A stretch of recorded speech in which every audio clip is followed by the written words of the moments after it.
Bonjour, mon vieux.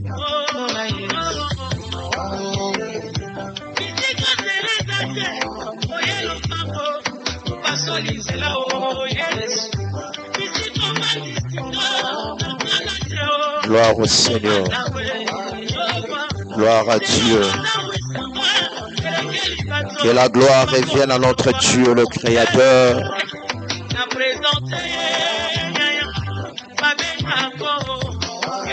Gloire à Jésus. Gloire à Jésus. Gloire à Dieu.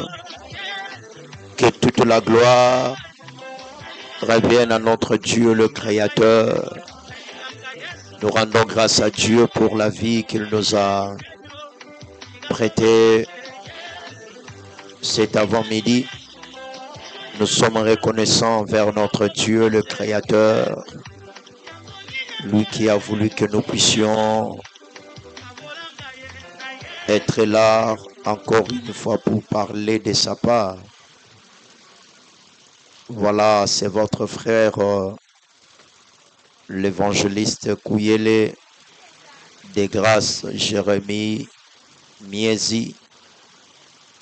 Nous rendons grâce à Dieu parce que c'est lui le maître de toutes choses. Nous rendons grâce à Dieu parce que c'est lui qui a voulu que nous puissions être sélectionnés, comptés parmi les survivants. Voilà, nous sommes en direct. Nous saluons tous les peuples de Dieu qui nous suivent, qui sont en train de nous suivre à cet instant, partout où ils sont. Que Dieu vous bénisse. Voilà, on est sur Elengesa TV. C'est notre chaîne officielle. Gloire à Dieu. Elengesa TV. Voilà, vous pouvez aussi s'abonner à notre chaîne officielle sur YouTube. Gloire à Dieu. Que Dieu bénisse son serviteur, l'ingénieur Rodrigue. Voilà, gloire au Seigneur. Nous allons prier le Seigneur. Éternel notre Dieu, nous te rendons grâce. Merci pour la vie que tu nous as donnée. Nous te sommes reconnaissants pour ta miséricorde sur nos vies au nom de Jésus. Seigneur, nous sommes là, nous voulons faire ta volonté, que ton Saint-Esprit nous aide afin que nous puissions parler au nom de notre Seigneur et Sauveur Jésus-Christ.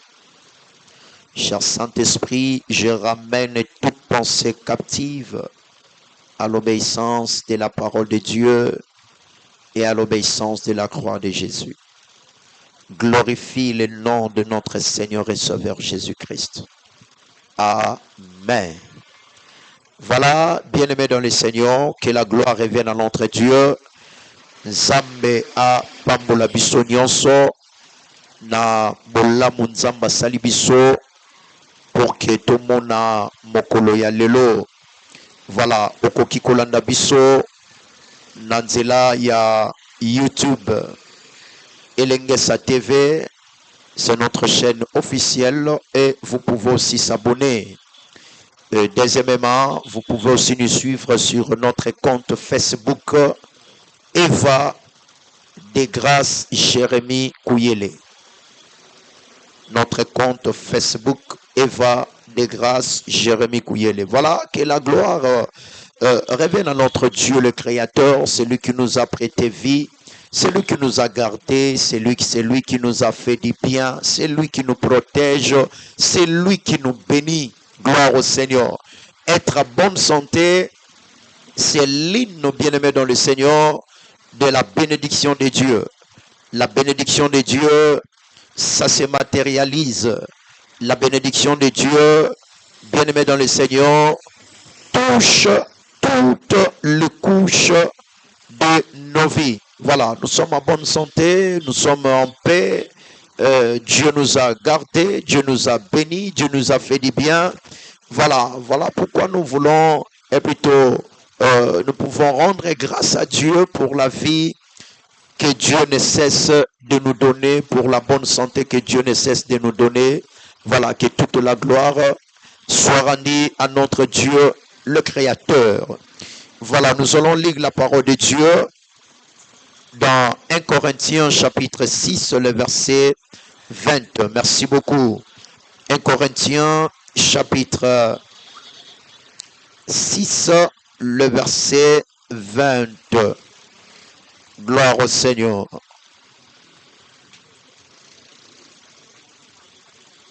Et nous allons lire encore Psaume chapitre 100, le verset 1 à 3. 1 Corinthiens chapitre 6, le verset 20, la Bible dit: car vous avez été rachetés à un grand prix. Glorifiez donc Dieu dans votre corps et dans votre esprit qui appartiennent à Dieu. Vous, car vous avez été rachetés à un grand prix. Glorifiez donc Dieu dans votre corps et dans votre esprit qui appartiennent à Dieu. Vexolingala, Nzambe asomba kibino kosomba. Que Dieu vous bénisse. Nzambe asomba kibisoko kosomba. Yango wana bosalelaka nzoto na bino pona kukumisa ye. Voilà, là c'est la version lingala. Nzambe asomba kibino kosomba. Yango wana bosalelaka nzoto na bino pona kukumisa ye. Que Dieu te bénisse. Psaume chapitre 100, le verset 1 à 3. Psaume chapitre 100, le verset 1 à 3. Gloire au Seigneur. Poussez vers l'Éternel de cris de joie, vous tous habitants de la terre. Servez l'Éternel avec joie, venez avec allégresse en sa présence. Sachez que l'Éternel est Dieu, c'est lui qui nous a fait. C'est lui qui nous a fait. Et nous lui appartenons. Nous sommes son peuple et les troupeaux de son pâturage. Gloire à Dieu.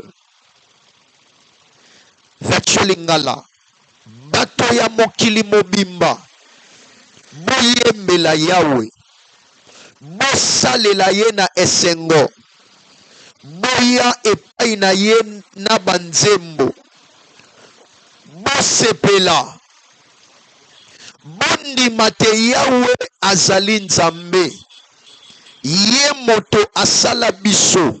Nani asala biso? Tozali bato na ye. Tozali bato nani? Tozali ekolo na ye. Ba meme oyo ye abokolaka. J'aime ça.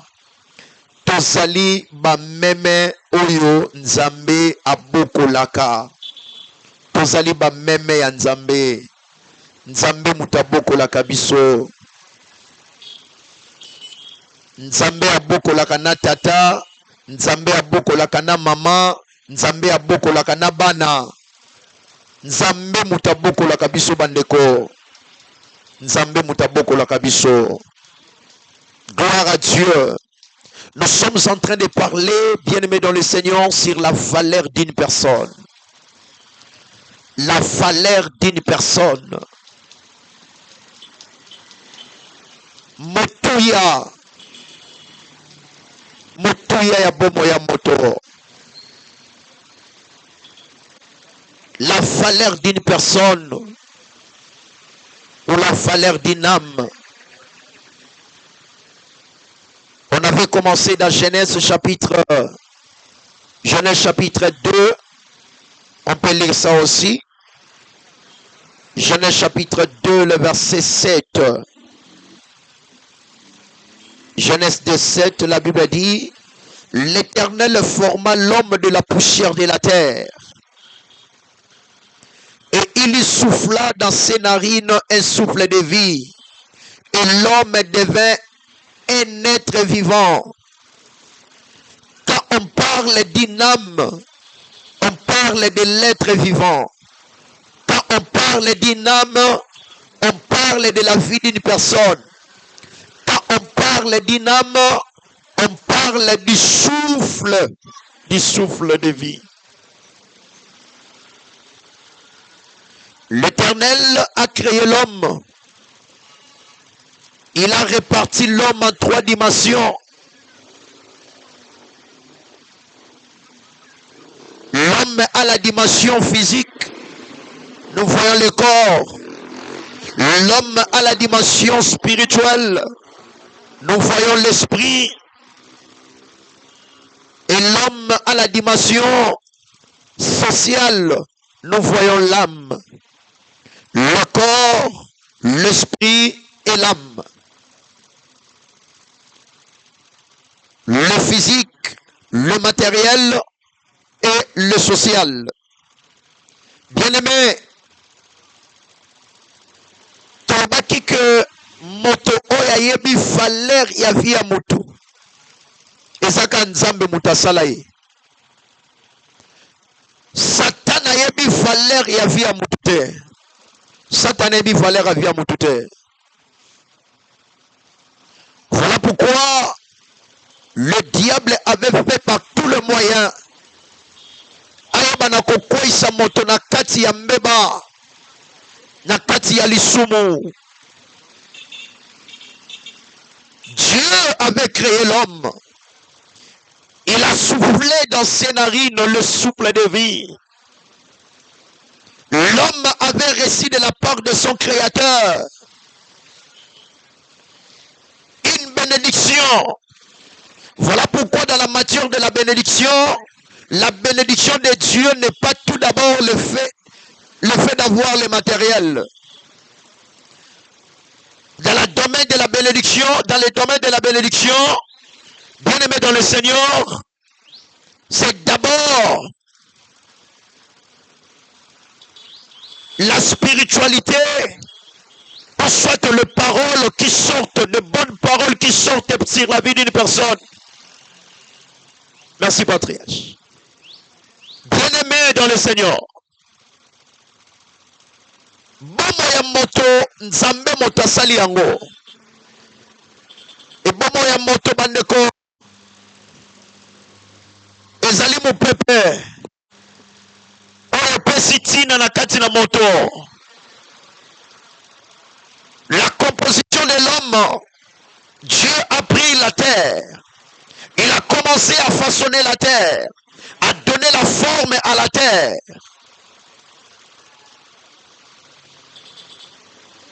Un créateur dessinateur. Un créateur dessinateur. Le grand dessinateur.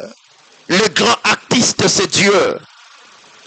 Il a créé, que Dieu te bénisse. Il a fabriqué l'homme de la poussière de la terre. Basali moto na mabele. Ndimaka kozalaka kitoko. Soko yoki mutalobino ozalaka mabe kundima ete. Ozalaka kitoko. Ndenge nzamba salela yo okoka na nyonso. Et Dieu a fouli mon pépé. Nzamba soufflé. Oyo mutu azwi epai ya Nzambe. Mopepe oyo mutu azwi. Yango nde komisi mutu. Mutu akoma mutu. Voilà pourquoi à chaque fois nous disions que c'est la spiritualité qui contrôle le matériel. C'est la spiritualité qui est plus forte que le matériel ou soit que le physique.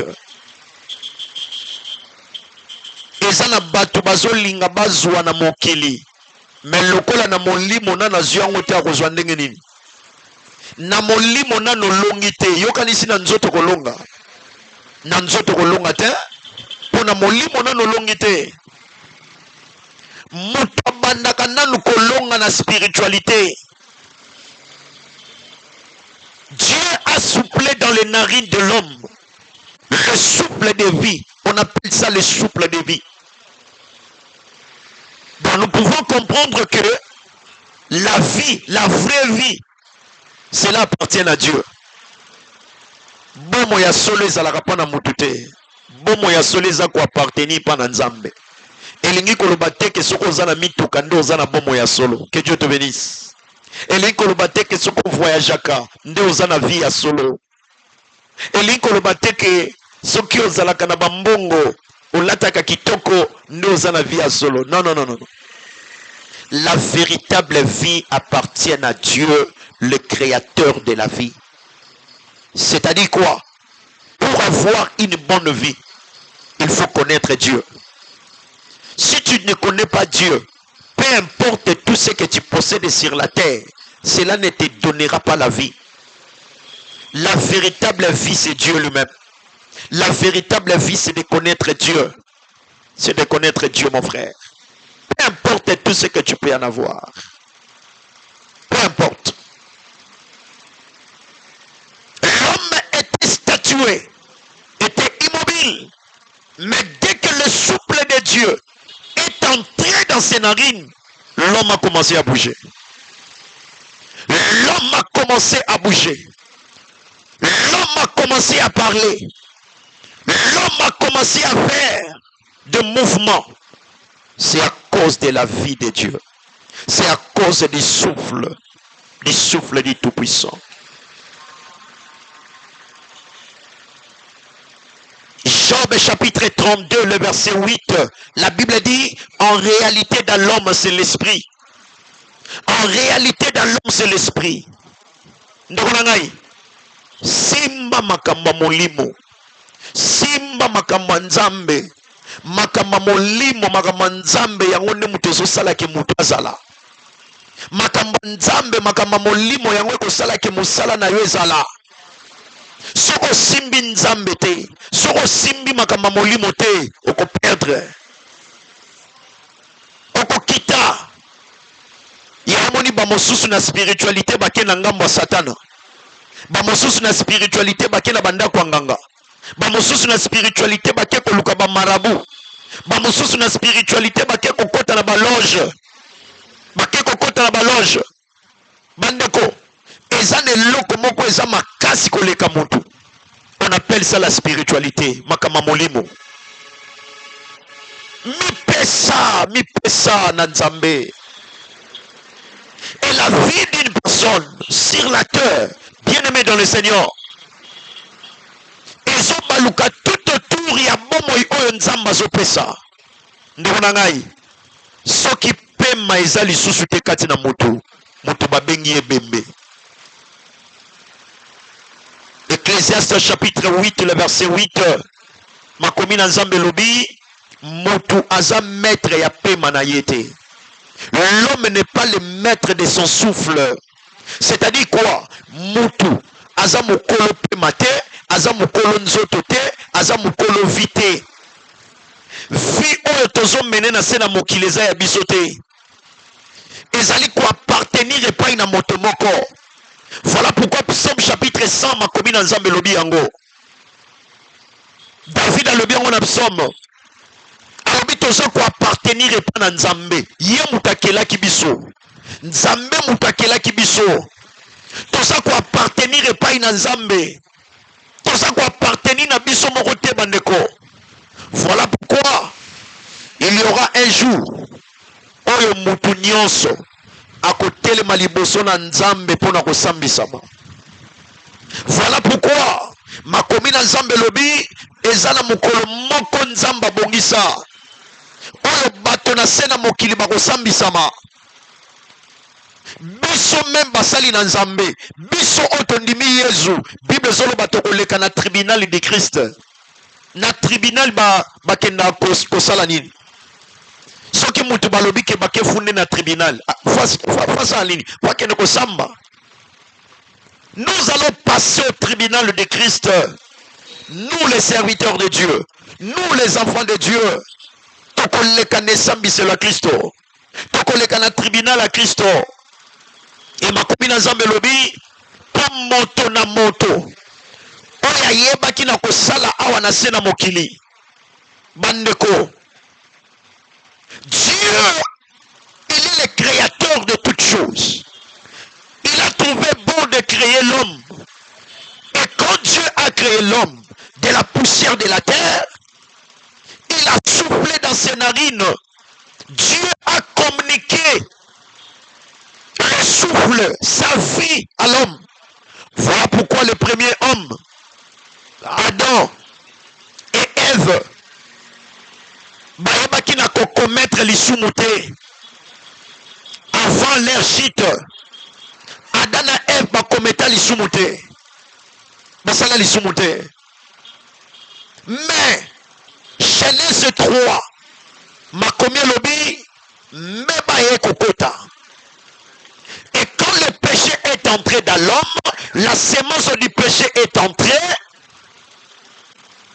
ce qui fait plutôt, ce qui montre que la partie du diable est injectée aussi dans l'homme. Voilà pourquoi dans l'homme il y a une double sémence. Dans l'homme il y a une double sémence. Là selon la nature. Selon la nature. Mais quand un homme se convertit en Christ, quand un homme donne sa vie à Jésus, bien-aimé dans le Seigneur, dans la spiritualité, la sémence du diable est détruite. Et c'est la sémence de Dieu, le Créateur, qui va commencer à croître. Que Dieu vous bénisse.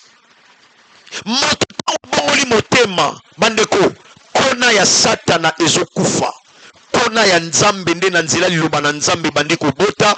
Kona ya nzambe na nzela liloba na nzambe bandi kobima na kati ya moto wana.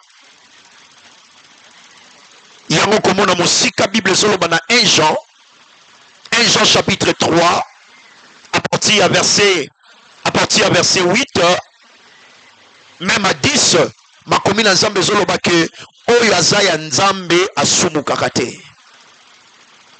Celui qui est né de Dieu ne pêche pas. Pourquoi ça? Parce que la sémence de Dieu est entrée en lui. Kona ya nzambe koti kati na ye et kona wane bandi kosala mosala kati na ye. Fo ekende koboma kona ya satana. Mais soki nano bongoli motema te ndeko na ngai. Eza na kona ya satana nde mutu ezodomine makasi. Soki nano mutu apesi vine pa na nzambe te, mutu abongoli motema te, kona ya satana ezorenye. Nzamba salaka mutu ayebaka pourquoi asalaki mutu. Et la raison dont Dieu avait créé l'homme, c'était pour que l'homme soit à son service. Pour que l'homme travaille, coopère avec lui. Que l'homme soit le serviteur de Dieu sur la terre, le représentant de Dieu sur la terre. Mais hélas, mabongisio nzamba salaki nango pona mutu ekufaki te, parce que mabongisa nzambe ekufaka te. Satan aza incapable ya koboma ba plan ya nzambe. Il est incapable. Voilà pourquoi aujourd'hui la parole de Dieu est en train d'être prêchée dans le but, bien aimé dans le Seigneur, de faire retourner les gens à Dieu. Liloba na nzambe sote ya malelo po batu bazongela nzambe ba o babungi nzela bazongela nzambe. Ata même ozala kata vie ya baba, na vie ya hotel, na vie ya boîte, ozala kata vie ya ambiance ya makama mokiloyo, nzamba zana posa ozongela ye. Nzamba zana posa to songa epai na ye. Parce que nzamba zana mabungisi oya bungisa pona biso bato. Eza nini bandeko? Mabungisa nzambe oya bungisa pona biso bato, eza biso bato tozala na présence ya nzambe. Mbisi nzamba salela ya vivaka na mai. Baniama nzamba salela bango bayeba na ko vivre na kati ya zamba. Ezala baniama musuba vivaka bandeko, hein? Na likolo. Na mopepe. Baso pumbuka. Mais mutu nzamba sala mutu po muta vivre wapi? Nzamba sala mutu po muta vivre na présence na ye. Yango moni nzamba sala ki jardin na Eden, azu mutu atie na kata jardin. mais lokola jardin ezalaki na kati na mokili awa et Satana pe lokola nzambe si alongola ye na présence na ye bandeko eloko Satana azokanga ba ame eza po bato babongola mitema te bato bakoma mitema makasi bafingaka basali ya nzambe église akolinga kokende église te bandeko nzela ya malamu akolanda eza nzela ya nzambe landa nzambe okoperde eloko te nzambe aza kitoko koleka nyonso nzambe aza kitoko nayebi te na se na mokilo eloko nini yango oyokaka kitoko koleka nzambe nayebi te eloko nini yango esalako kitoko koleka makambo nzambe je ne sais pas nzambe aza kitoko koleka nyonso na se na mokili kosakana te Satana azokosa bato na se na mokili oyo Satana azokosa bato bafingaka bapasteur Satana azokosa bato nzambe aza kitoko koleka biloko nyonso na se na mabele frère kosakana te ye moto asali mokili mais alobi ke bolinga mokili te ye moto asala mokili bible alobi mokili oyo eza na se na nguya ya Satana eza na se na nguya ya Satana. Le diable a son régné dans ce monde. Il règne dans le péché. Satan a son régné na katalisumu. Alingi batu ba sambela te. Alingi batu ba yoka liloba nzambe te. Ndeko na ngai, nzamba za kitoko koleka nyonso na se na mabele. Nzela ya kolanda eza nde nzela ya nzambe mon frère. Ma soeur, ebele balandi nzela ba loge, balandi nzela ba kisi, balandi nzela ya boy, nyonso wana eza pamba. Nzamba salaka mutu po muta vivre na présence na ye. Nzamba salaka mutu po muta vivre na présence na ye. Voilà pourquoi la Bible dit kolo Yesu alobi na kei kobongisela bino esika na kozonga na koya kokamata bino pe bokozala nanga elongo.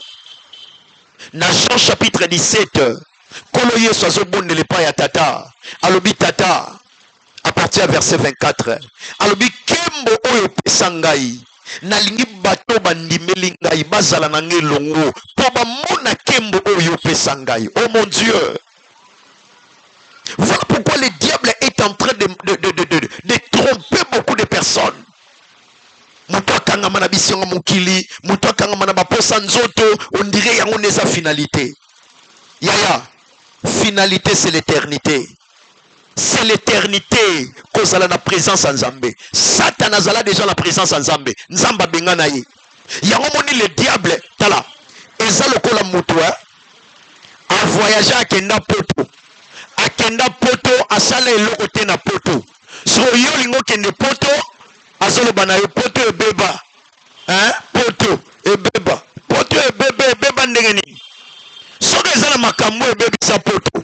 Mais ça na makambo yo poto eza na elengi nango. Yo ofanda na poto. Bashasa yo. Barefula yo.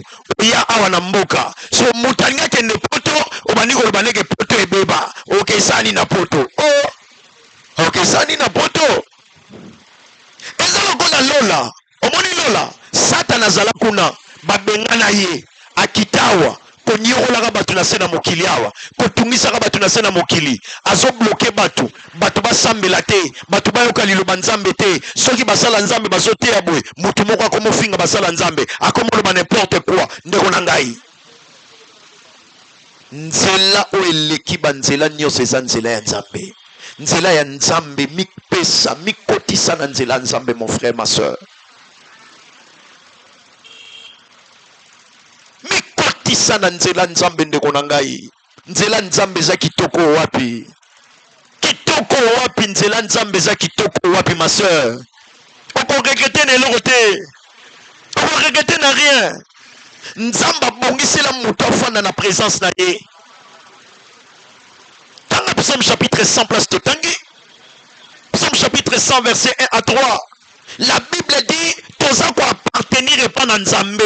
Batu nyonso na se na mokili. Nzamba salaka mutu na epo batu ba appartenir epa na nzambe.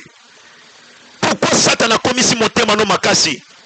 Pourquoi Satan a commis si motema na yo makasi? Olingi makambo nzambe te, olingi makambo kosambela te. diable azokotisa bato na kati ya badistraction.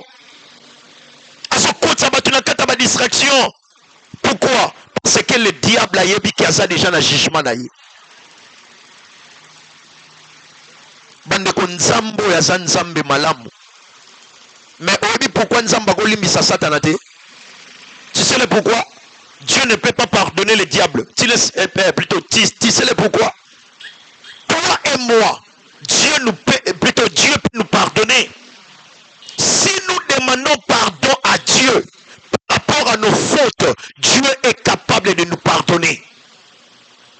Peu importe le nombre de tes péchés, peu importe le nombre de tes fautes, si tu t'humilies devant Dieu, si tu demandes pardon à Dieu, Dieu peut te pardonner, ma soeur. Ne regarde pas les enfants que tu as avortés. Non. Reviens à Dieu. Dieu est capable de te pardonner. Ne regarde pas ta vie. Même si ta vie est détruite. Ta vie est détruite par l'alcool. Ta vie est détruite par les drogues. Bien-aimé, Dieu est capable de restaurer ta vie si tu t'humilies devant lui et si tu le demandes pardon. Mais le diable ne peut jamais recevoir le pardon de Dieu. Nzamba kolimbisa yo soko sengi pardon akolimbisa yo. Mais Satan nzamba kotikala kolimbisa ete. Différence ezali entre biso na Satana. Différence ezali entre biso na ba démon. Ba anjo balandaka Satana. Balanda voix ya Satan. Différence ezali mon frère. Yo nanga nzamba kolimbisa biso. Yango Bible lobi ata mabe na bino ekomi mwindu, mabe na bino ekelingwa, nzamba lobi na kolimbisa bino, na kolimbisa ndeko nzamba za capable limbisa yo. Tu as de la valeur à ses yeux. Tu as de la valeur, mon frère. Voilà pourquoi la Bible dit nous avons été rachetés par un grand prix. J'avais dit ceci l'autre fois. J'avais dit ceci. Valeur et loco et yebanaka na prix au baotekelango. La valeur d'une chose, bien aimé dans le Seigneur, c'est par rapport au prix. C'est par rapport au prix. Le prix qu'on est en train de vendre la chose, tu vas connaître la valeur de la chose par rapport à ce prix, ou soit au prix. Tu as de la valeur devant Dieu. Dieu compte à toi, frère. Ma soeur, Dieu compte sur toi. Tu es un serviteur de Dieu. Tu es une servante de Dieu. Quand tu as la cigarette, tu me l'as raté. Quand tu as la diambo, me l'a raté. Ne regarde pas ça. Tu es un serviteur de Dieu. Tu es une servante de Dieu. Quand tu as la drogue, tu as raté. Mais on s'en mosali ensemble. Eloko nzamba so senga yo zonga panaye. Yaka panaye. Yaka panaye. Ndeko nanga mwasi. Nzamba so benga yo yaka. Papa nangai ndeko. Kotala ndengo langwa masanga te. Vina yo zo kende ko beba. Men nzamba lobi yaka pana ya bongisa vina yo. Yemtakela yo. Yemtakela yo mon frère. Ma soeur. Nzamba so bengo yaka pana ye. Yemtaka akela yo. Libanda ya nzambe kobika te. Mosika ya nzambe bomo ya kitoko ezate ndeko na ngai. Yaya. Okotambola na via be ambiance, okotambola na mibala ba couleur nyonso kolinga, mais suka nango komona kosali eloko te zéro. Zéro. Le contraire, okoki kotikala na maladi na nzoto. Okoki kotikala na maladi na nzoto, ma soeur, mon frère. La Bible dit nous avons été rachetés par un grand prix. Basomba biso, lingala, na sepeli na lingala. 1 Corinthiens chapitre 6 verset 20. Lingala lobi, nzambe asomba kibiso ko somba. Bandeko, eloko baso somba, seke bateka ki yango. Hein? Eloko baso somba, seke baseni, seke baso teka yango sote bateka ki yango. Mama so teka maki kuna. Mama so teka buden kuna. So il a lobé que na boudin. Nazala posa maki. Mama sangisa langa maki na boudin. Baso te kango. C'est que faut appeler ça mbongo. Faut appeler ça mbongo pour passer langa maki batie boudin na kati. Nous avons été rachetés par un grand prix. Bandeko, nani yango ateka ki biso. Nani yango ateka ki mutu. L'homme a été vendu au péché. Au péché. Et comment? C'est par rapport à ce que l'homme avait entendu. Voilà pourquoi Nzamba Zoloba na mutu na Genèse chapitre 3, le verset 7. Nzamba Zoloba na ye. 7-10. Nzamba Zoloba Adam. Adam. Nani ayebisi yo ke oza bolumbu? Nani qui t'a appris? Donc en quelque sorte le créateur pouvait demander à l'homme qui t'a vendu. Ngate mutu na teki yo. Ngate, ce n'est pas moi Adam. Mais c'est toi-même. Parce que tu t'es laissé entendre. Tu t'es laissé écouter. Tu as laissé tes oreilles à écouter. À écouter qui? À écouter le diable et l'ennemi. Ndako.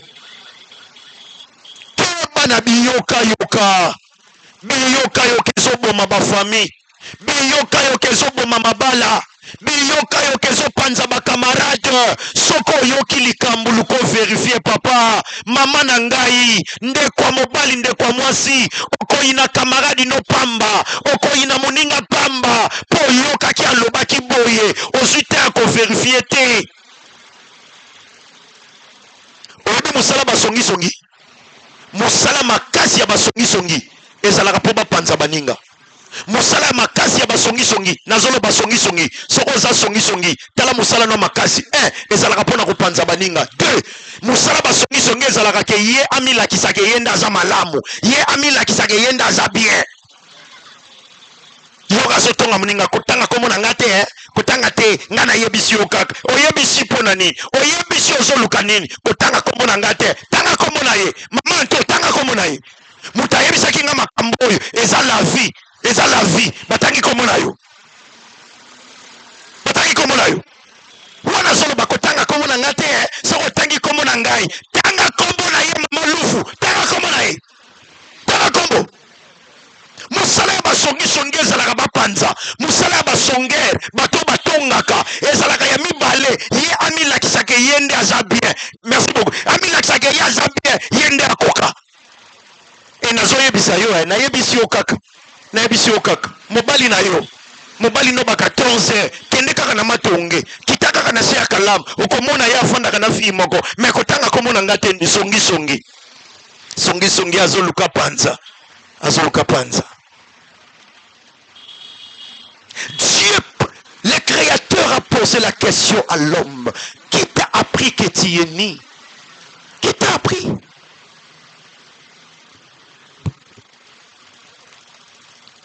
Nani ayebisi yo koza bolumbu? Nani ayebisi yo makambo? Keba na biyoka yoka yaya. Soko yoki likamba moninga luko tuna te? Benga moninga yaka nan ndeko nanga nayoka kiboyi yo tunaka te yo soko yoki mbala moko beteli solo kuna merci soko yoki obeteli solo kuna omoni eloko ezopanzaka bato omoni na bakristo makambo oyo tina kati eglise makambo oyo ser wana yaka susu eglise te mpo na nini frere wana yaka susu eglise te mpo na nini pasteur wana yaka susu te mpo na nini songisongi ekota tina ndako ya nzambe songisongi ekota tina kati eglize songisongi epika misisa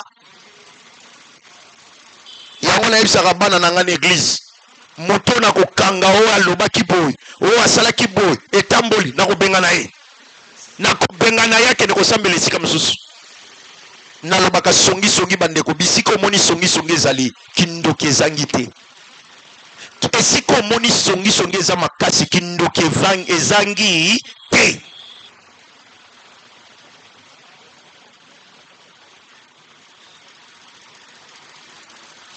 attention. Qui t'a appris? Qui t'a enseigné? Qui t'a dit ces choses? Qui t'a vendu?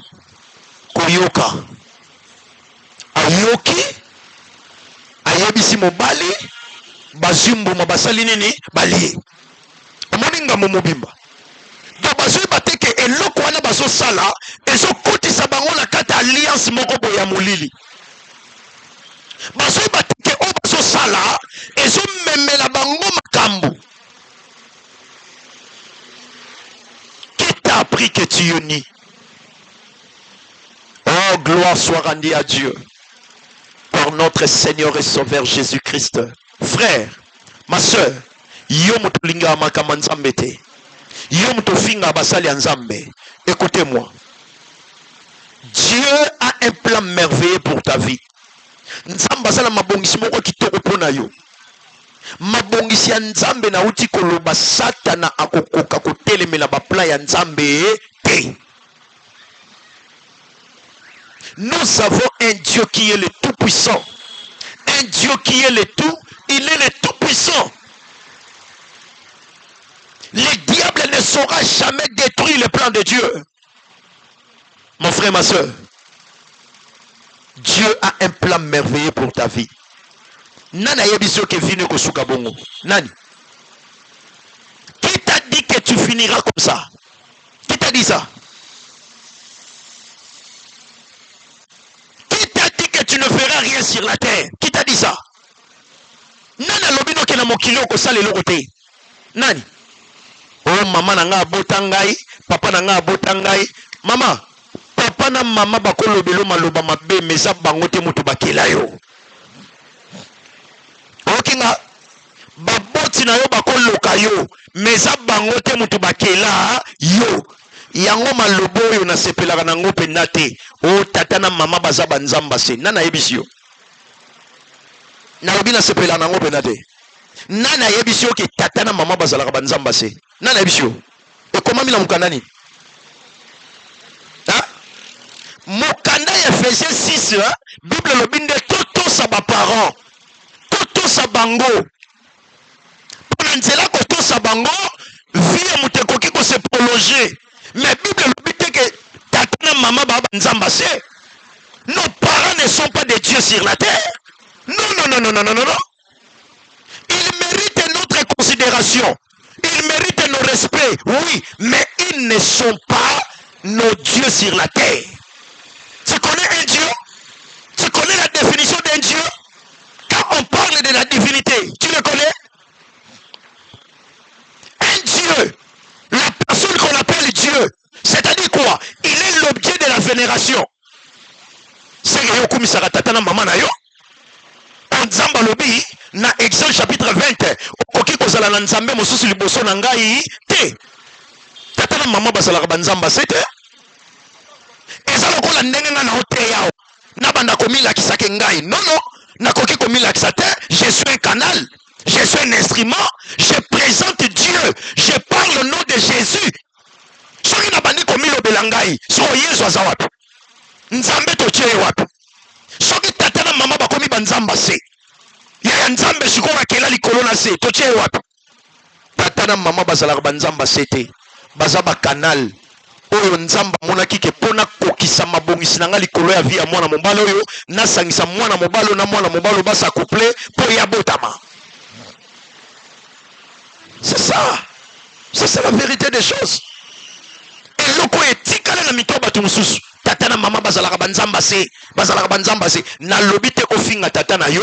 Na lobite ko manke tata na yo. Nazolo babongote. Mais nazali ko expliquer loko moko ko éclairci. Que tata na mama bazalaka banzambe ya se. Te. Nzamba za moko. Oya kela likolo na se. Biso to basali ya nzambe. Toso ya mbaba tusu bandeko. Tata na mama ne balakele mabe. Mais aux nzambo koti se na kata via mutuwana. Mutuwana ndimi nzambe. Lelo vi peut changer. Nzamba za capable ya kolongola malédiction au baloba likolo na yo. Ton créateur, tala, eza la même ata pasteur na yo akoloka yo. Akolobelo mabe, mais nzambe soko ye na sama kolona ye. Papa, ndeko, mutu aza mutu. Mutu aza mutu, to mitiamaka na place ya batu, toza na biso banzambe te, to oleka. To mitiamaka na place ya batu. Soki to mitiami na place ya batu bandeko, to komi kitisa. To otika nzamba tombwama. Biso to otombwama te. Mais lelo toza komi la kisa lokola bisonde. Papa, l'homme n'est pas éternel hein, par rapport à la chair. Et il y aura un temps. Il y a un moment où kufa. Mais Dieu est éternel. Nzamba sa seko na seko. Que Dieu te bénisse. Mais l'homme n'est pas éternel. Ce qui moutarobik éternellement, bien aimé, c'est par la grâce de Dieu. C'est par la grâce de Dieu. Vous avez été racheté par un grand prix. Tu n'es pas n'importe qui, mon frère. Ma soeur, tu n'es pas n'importe qui. Tu comptes devant Dieu. Écoutez-moi. Papa, ndeko, soki okufi, tonga na oloba na kufi. Yaya, oyo nyonso nzamba tia na kati na yo, okenango. Okenango, ekotikala ka kozonga te. Tu es unique à ton genre, mon frère. Ma soeur, tu es unique à ton genre. Yo moko mukolo nzoto lingaka nzoto na ote. Yo moko mukolo vi osepelaka na vi na ote. So yebisanga bato musuba osepela londeni. Ko sepela liboso fwe banda pa na yo moko. Artère liboso eza yo, actrice liboso eza yo. Vi na yo eza ko tourner tout autour ya vi na yo moko. Ya makam na yo par rapport à tes décisions. Nana ngaza ko imposer yo. Voilà pourquoi vie ya moto. Ceux qui ba camarade ba komi ko imposer. Ceux qui maman na papa ba komi ko imposer. Linga mwana mwasi wana keba. Ba ponelaka moto mwasi te. Ba ponelaka moto mobali te. Pona mobali na yo, pona camarade, pona mwasi, pona. Mais tata la maman de ba pona ka bango te. Wana eza nzambe ndenge atiengo. Na ko pona mwasi, soki simbi te to kaboni. Na ko pona mobali, soki simbi te to kaboni. Yango des affaires du monde. Na tuni yango les affaires du monde. On est là na mwana mwasi moko na mwana mobali moko bobeta 20 à 50 à bokabwali. Ba ya on est sur mokili. Ils sont sur mokili te. La vie continue mon frère. Ma soeur, la vie continue. Oh. Mwasi kuta kufeli mobali. Ezala batu msuba onse la te. Mwasi akufi. 3 mois pa manase na mabele. Azuma mwasi mususu. La vie continue mon frère. Soki tokabwani tokabwana na ndenga bien. Tokabwana na ndenga bien parce que mutu na mutasala nzela na ye. Esimbi te tokabwani. Na forcer. Ba forcer la terre. Esimbi te tokabwani. Obendani ngabe na bendani. Mutu na mutana vina ye. Vina ngeza yo te. Mama, on vivra pona bana te. Papa, yo kanga na longolelo wa mibale na mutu. Elo aliboso na longoleza nini? Tata na mama baba nzamba se bazalaka banzamba se te yorelo wa mibale na longola mama ko vivra pona bana te papa ko vivra pona bana te moto na moto azana vina ye na se na mokili soko tiki mokilo ko kasa teke bana na yo bakokola te bakokola na bango osoka e bana bakokola yo resi longola yo kufi bana bakokola te Nzamba kola kisoke bana na bakola. Pourquoi? Parce que Nzambe, oh mon Dieu, que la gloire revienne à Dieu le Créateur. Écoutez-moi, je vais parler encore. Nzambe, quand je parle sur le plan de Dieu pour la vie d'une personne, dans le fond, on l'a bien encore. Bandeko, mutu nyoso azobika na sena mokiloyo. Ezalaza kizengi, ezalaza mutaliboma, ezalaza ndumba, ezalaza kuluna, ezalaza sula, ezalaza muyibi, ezalaza assassin, ezalaza nani. Bandeko, mutu nyoso avivaka na sena mokilo selon plan o nzamba trasa pona ye. Yamoni banzela nangeza banzela na hote. Bitumba onga na okuta nango na vie. Yobe yango fokuta nango. Non, ezala bonté. Yo soko lekaki na nzela na bayibi yo sac. Ngape soki na lekani ba oyiba nga sac. Te ba oyiba nga sac te. Merci beaucoup mon rêve. Ba oyiba nga sac te. Kebisa ngande na via mutu bapesa un conseil tala keba. Obi nzela nozo lekana nga bayiba nga sac ya. Mutazu mayele. Donc tango tamula na nzela na bige nzelo yo. Bayiba ki ndeko moko sac tika nga na zo sac na nga na sala ni na bo. Na bomba. La vie c'est comme ça oh. Vie na yo eza ya yo. Ba vivara pona bana te, ba vivara pona mobali te, ba vivara pona mwasi te. Ta vie c'est ta vie. Et bon, bateau baboti na bangote. Bazo vivre te. Te yo muto mona ke ozo vivre po na bana. Bateau baboti te bazo vivre te. Et bon vivre. Et ça la bateau babota la bangote ba vivre. Et ça be la ba o azale be la mobilité. Azale lesbianité mais azale la mobilité. A vivre te. Ya. Peut-être on le baya on makamni nango mosala nzambo azo bisa bato. Nazo parler sur la valeur d'une personne. Maman ba vivra po na bana te. Ba vivra po na bana te, vivre po na yo. Mbana wana yo boti, baza bana oyo pa ya nzambe tanga maki fo bazala. Écoutez-moi, soki nzamba lobaka ke muta koya na mokili te nana nga oya. Eza papa na maman mutu balinga ba décider? Non. Même ata posa oyo mataka pa mobali ya bota, posa ne uta wapi? Ina tuni question. Posa oyo mataka mobali ya bota mwasi, zeme kota, e uta wapi? Et pas na yo, na kanyi parenthèse. Ah, pour comprendre, il y a un rapport à hauteur. Que Dieu te bénisse. Ozo vivre pour Nzambe, papa. Vivre na sena mokili kokisa makamu Nzamba tinda ki kokisa. Yango moni na kata pla ya Nzambe, eza na mission o Nzamba pesa la mutu. La mission. Yo zanga tenga na zayote. Olito kokana pwani. Olito lataka bilamba ndemo pwani. Tokoma pasa. Ataba mapasa ngo ba olata bilamba ndemoko. Ataba mapasa ngo baza bilongi ndemoko. Yo kasi bazala banzela ndemoko. Bazala banzela ndemoko te. À chacun sa vie mon frère. Ma soeur, à chacun sa vie. Okomi ko tiano ba souci pona bana. Bana ba robomisa ngai. Bana ba robokufa pe. Okufa. Okufa. Otikibang. Otikibang. Bana ba robomisa ngai. Bana yo. Mama. Ozobela ba souci pona bana. Okoya ko kufa tiki bana. Bango ba robonga na vie peut-être son nzamba salingolu. Ba komi ko voyager ba sepeli na mokili. Mais yo yaki na mokili tirali ko sepela te. OK avant. Ba ko bomisa nga bana. Ba ko bomisa ngai. Mosala nzambe ndo ngolo bani. Soki mwana na nga zi problème na kipete te na lobi bongo te. Je n'ai pas dit ça. Je suis en train de parler à chacun sa vie. Ta vie c'est ta vie, ma vie c'est ma vie. Chacun de nous est en train de vivre sur la terre par rapport au plan que Dieu a tracé pour sa vie. Il y a un programme, mon frère. Il y a un programme. Il y a un programme pour tout et chacun de nous. Voilà pourquoi Dieu avait trouvé bon de nous racheter. Basomba biso. Bandani yango basomba bango. Bato bandeko bazalaka na kati ya vie moko mosika na Nzambe. Yaya, pesa vie pa ina Nzambe. Zongela Nzambe mon frère. Ma soeur, okotikalaka jamais kobika bomo ya kitoko na sena mokili sa Nzambe. Obika ngote. Bambongo simba ke kosa yote. Bilamba olata ke kosa yote. Mitu kotambola nango kosa yote. Ba camarade ozala bango ba kosa yote. Via kitoko eza koyeba Nzambe. Via malamu eza koyeba Nzambe. Via kimia eza koyeba Nzambe. Ozala mosika na Nzambe pasi. Koboya Nzambe eza pamba. Hein? Ongo laksa yonde mwasi kitoko. Yonde mobali kitoko. Yondo lataka bia yondo zaboy. Papa, vanité de vanité, tout est vanité. Yeba Nzambe na vie.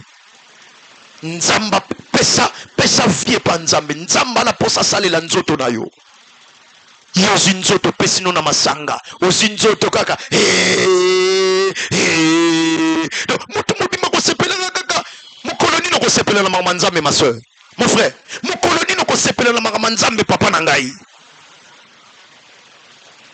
Mosika na Nzambe bomo ezate. Mosika na Nzambe bomo ezate. Adana Eve bakanisa ki lokola Nzamba bimisi bango na kata jardin bakeli banda Nzambe nde bako mene via kitoko mawa. Tala ba problème tozokuta nango na sena mokili. Tala makamu tozokuta nango. Toleki Nzambe na mayele te. Toleki Nzambe na mayele te. Mwana tatanga ba classe ndenge ni na zamba diplôme kokasa te koleki tata na mama no batanga te. Kokasa te.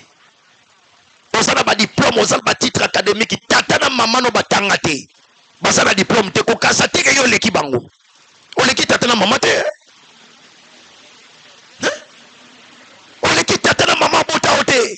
Bande ko to leki Nzambe nzambe na mayele te toleki nzambe na makasi te yango moni bato lolendo nzamba sukisaka nde bato lolendo bato ateti nzamba sukisaka nde bato bongo me bato bazoya pa na nzambe baza komikitisa bato bazoya pa na nzambe bazo reconnaître o bango bazali nzamba yaka pona kosunga ba faible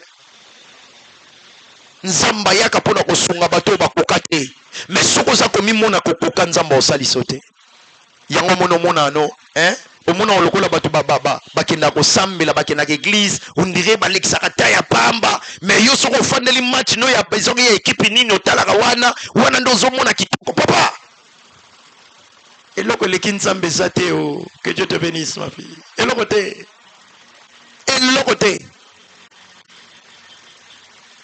la valeur d'une personne. Tu as de la valeur auprès de Dieu. Ce qui ba camarade bazo mono pamba yaya menzamba o mono pamba te. Ce qui moi si na ya lobape o mobile. Bilo ba mona ke mobile o mobile oy. O bisa la basi mususu na mibale mususu wa. Oh mobile oh moi si. Ma soeur, mon frère. Oyebi mutu soka zo mona ya malonga zo zo pa na ote ko minimiser yo. Moi si soka zo mona ya mutu ya zo zo pa mobile ta ko minimiser. Mobile pe soka zo mona ya mutu ya zo zo pa moi si ta ko minimiser moi si. Mais nzamba ebi valeur na yo. Voilà pourquoi on avait dit yeba oyoza. Yeba o nzamba tiakati na yo. Yeba oyozali. Yeba o nzamba tiakati nos frères. Tu n'es pas n'importe qui ma soeur. Pourquoi ba sakanela oboyeko? Pourquoi fina yo ezangi tina na miso bato? Pourquoi ba suba kombo nyonso ba pesi yo? Pourquoi tu acceptes ça? Ozundi mama kambo po anini? Ba camarade ba même gauche ok gauche, toquer droite ok droite, toquer liboso ok liboso. Mais pourquoi? Où est ta personnalité? Où est ta personnalité? Ki ba moto na yo eza wapi? Ba camarade no so ba lobi masato mela, o meli. Masato sanza, o sanzi. Mais wapi ki bo moto na yo? Wapi yo? Yo ya yo za wapi? Yo ya solo wapi yo? Ba camarade ba koma ko commander vi na yo. Aye, bo banga te na obenge ka siko azoya. Allo? Yaka toza siko na nganda mo bo ezabo. Ye wana ye. Donc ozalaka na ni moto ba pe non, na oyana ngate, ezalaka te. Tu acceptes tout. On dit maranyoso. Le barapen non te, le barapen non. Matanga nyoso ya kisaso okendaka. Matanga kupeli na kimbansek okoluko ken. Yango olukaka nini ndeko mosio, ndeko mobalo olukaka nini. Matanga ya kamarade ya kupeli tata mwasi na kiseso okende. Wana yebike okay yo yati pokwa. Akomisa matanga lokola musala soka ke 10h akoyati poko. Wana soki basilisi bakoti bara le melaka lokola yevi ambiance melaka mawa aibi koloba note tala eloko etalisaka ke mutu aza mutu ezala makamso koloba oui pe yeba poko zoloba oui eza pe na makamso foloba non pe yeba poko zoloba non. Oh mon Dieu, lokola télécommande à TV nzambe pombola lokola télécommande à TV soki basimbi yango kaka boye tui échanger mokolo mosusu mpe boyate bafili pena tui eloko te yango télécommande oyo bebi oyo to nini aboyi ezala makambo mosusu bakamaradi baimposaka o te ezala makambo mosusu batindika ko na makasi te. Yoza tata na bino te yoza mama abota o te yoza yo tata na bino asali vie na ye mama asali vie yo pe vie eza ya yo. Il y a d'autres choses, il faut réviser ça. Ba camarade ba mema ngulu ozo kende toke boy okay linga mwasi wana olingi zongisa boy ozongisi wapi kibo moto na yo eza wapi kibo moto na yo.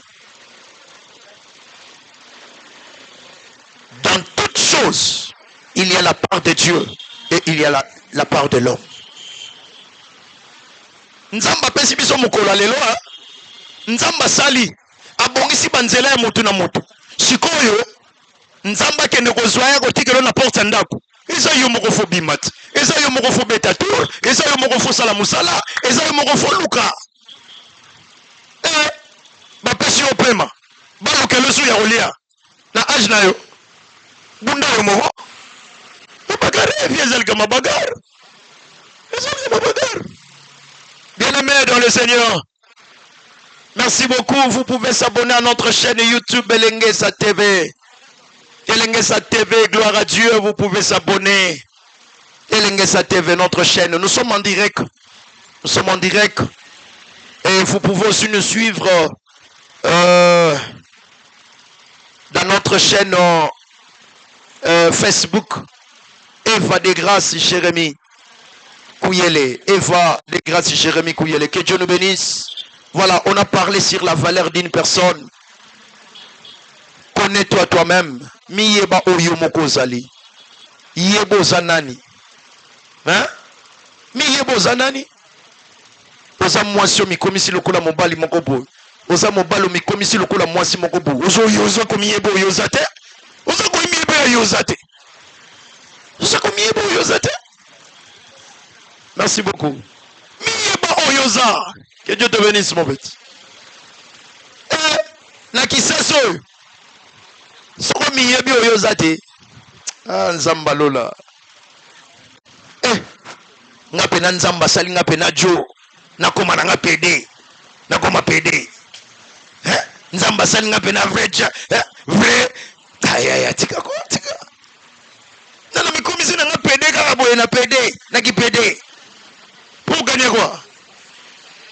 Pour gagner quoi?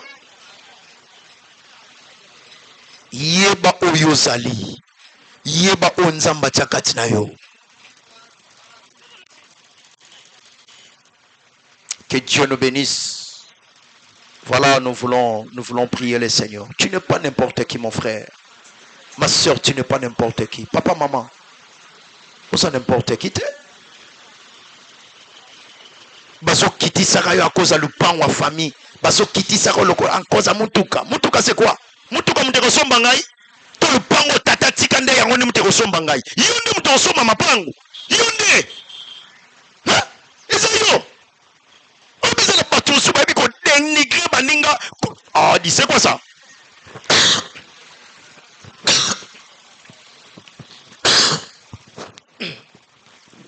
Je m'excuse.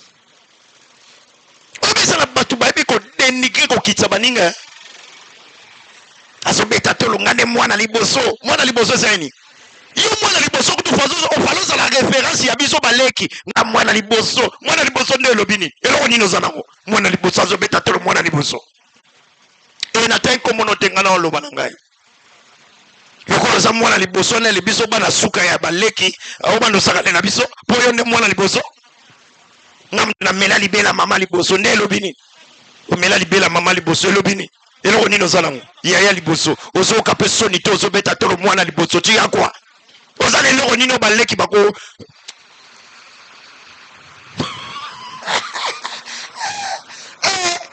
bokufa na bino kaka koza lupongo tata atiki bozopotana kaka koza lupongo tata atiki.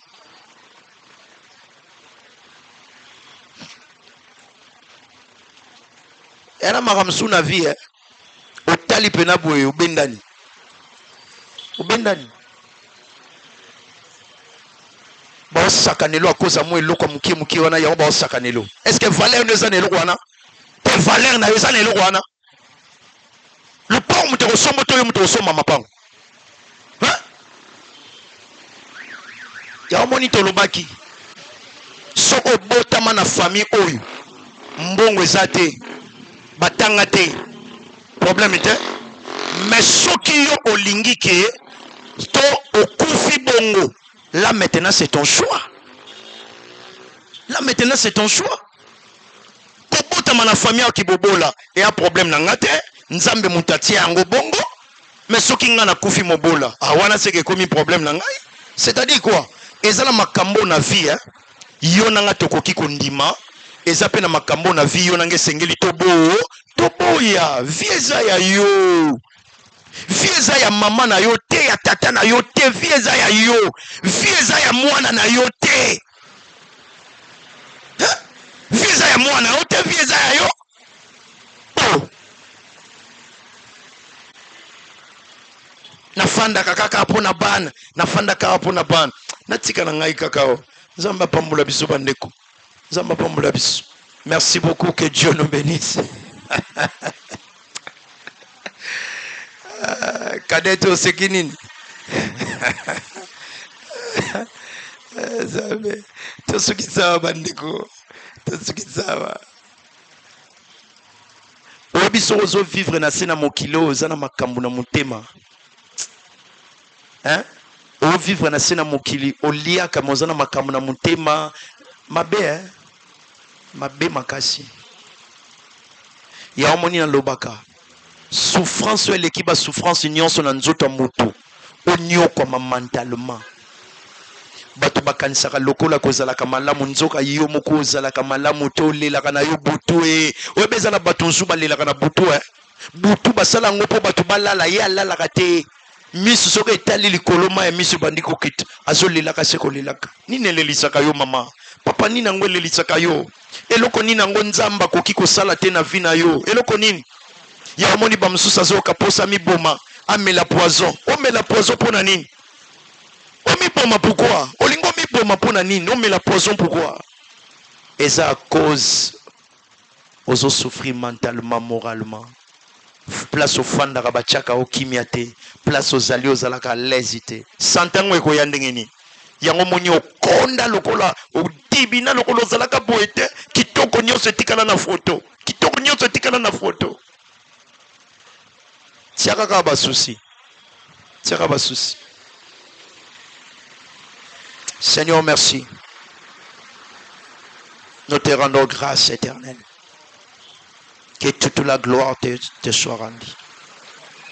Au nom de Jésus, Seigneur, qui suis-je, ô Dieu, pour tenir debout devant ton peuple et parler de ta part? Je ne suis qu'un pauvre pécheur. Tu as répandu ta grâce sur moi. Et tu m'as montré ton amour. Tu as manifesté ton amour envers moi. Tu m'as fait devenir ce que je suis. Seigneur, je demande que ta miséricorde et je demande que ta grâce soit manifestée aussi sur la vie de toute personne. Oh, éternel Dieu, c'est toi qui connais la valeur de quelqu'un. C'est toi qui connais le chemin que tu as tracé pour la vie d'une personne. Seigneur, aide-nous afin que nous puissions donner à toi. Afin que nous puissions, Seigneur Dieu, revenir à toi. Car c'est toi qui es notre Créateur. Tu es la source, provenance de nos vies. Salisa biso nzambe tozonga panayo. Tondi melayo nzambe, tondi melayo tata. Na kombo na Kristo Yesu. Amen. Merci beaucoup, que Dieu nous bénisse. Voilà, nous sommes sur Elengesa TV, notre chaîne YouTube, notre chaîne officielle. Elengesa TV, voilà, tu peux s'abonner. Hein, tu peux s'abonner à notre chaîne YouTube Elengesa TV et aussi à notre page Facebook Eva de grâce Jérémy Kouyele. Sorozana poso landaka biso en direct, landaka Mateya, non seulement Mateya, kota na YouTube, Beta Elengesa TV. Okomona biso ba Mateya zawana kala mingi te tozo bando sala ba émission. Voilà, kala mingi te aussi tozo récolter ba témoignage. Bandeko ba mona loboko na nzambe na nzela na mosalo esala makawa. Voilà, nous allons récolter aussi des témoignages. Gloire à Dieu. Voilà, Nzamba Lola Pambula Bisso. Voilà, merci beaucoup. Merci ingénieur Rodrigue. Merci ingénieur Rodrigue. Que Dieu vous bénisse, ingénieur. Merci beaucoup. À la prochaine.